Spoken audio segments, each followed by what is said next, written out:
Good morning mga Kadars TV. Halina, samahan niyo ako magluto ng chicken adobo. Una, ihanda natin ang sibuyas at ang bawang.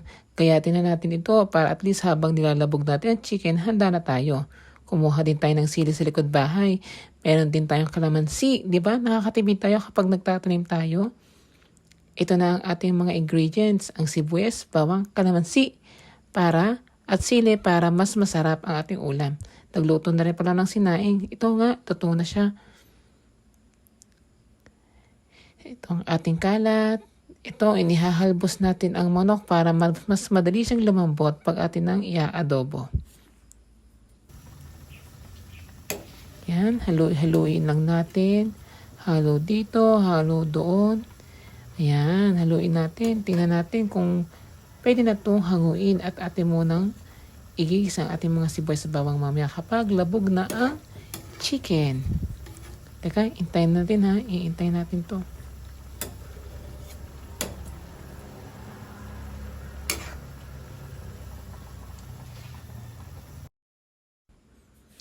Ngayon, igigisa naman natin ang sili. Mas gusto kong inuunang sili kasi para at least lumalabas yung tamang anghang niya. Yan, gisa lang natin. Gisahin natin mabuti.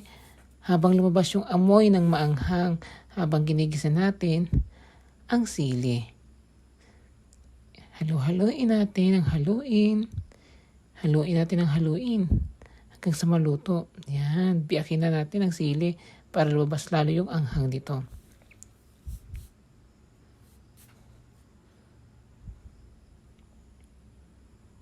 Isunod naman natin ang sibuyas. Yan. Haluin lang natin. Isunod na rin natin ang bawang para sabay silang maluto. Yan. Gisa-gisahin lang natin. Gisa-gisa. Hanggang lumabas yung amoy. Para at least umamoy hanggang kapitbahay. Para at least ipahili natin sa kapitbahay natin ang ulam natin ay isang adobo. Yan, haluin lang natin. Halo doon, halo dito. Haluin nating maigi sa kawali. Ayan. Tamang halo dapat. Oh. Yan, haluin mo lang, SK. Haluin mo lang. Yan, ganyan lang.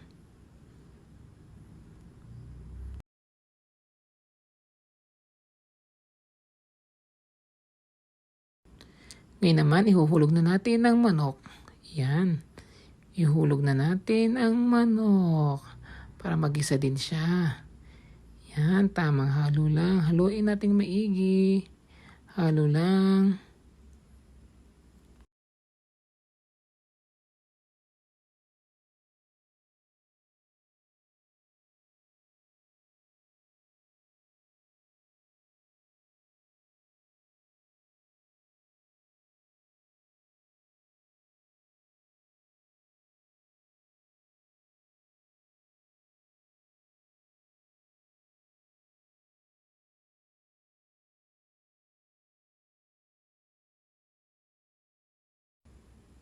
Lagyan na rin natin ng paminta para mas umanghang pa siya. Paminta.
Lagyan na rin natin ng maraming toyo.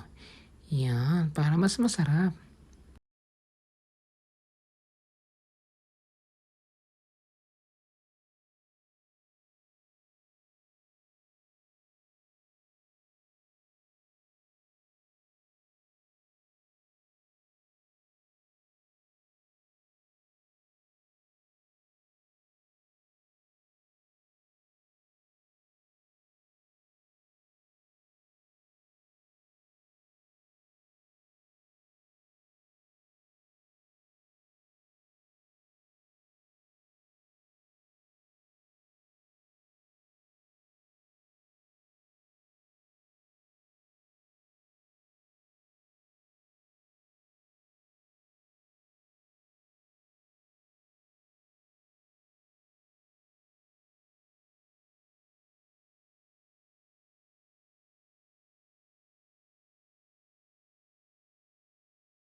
At para mas marap ang ating adobong manok, yan, pisaan natin ng kalamansi.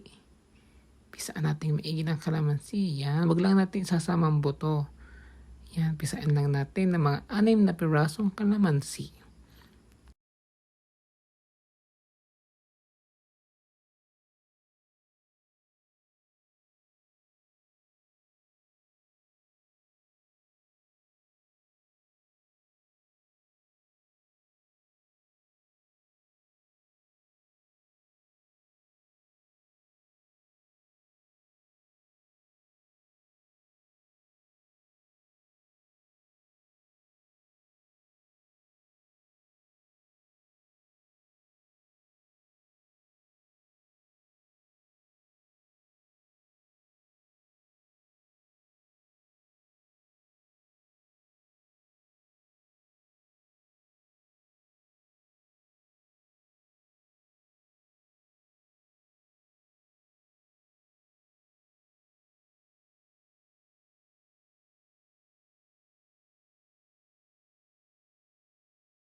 Igahin lang natin.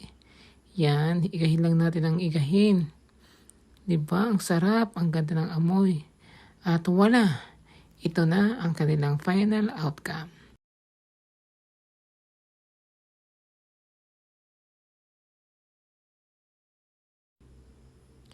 At ito na, tcharan!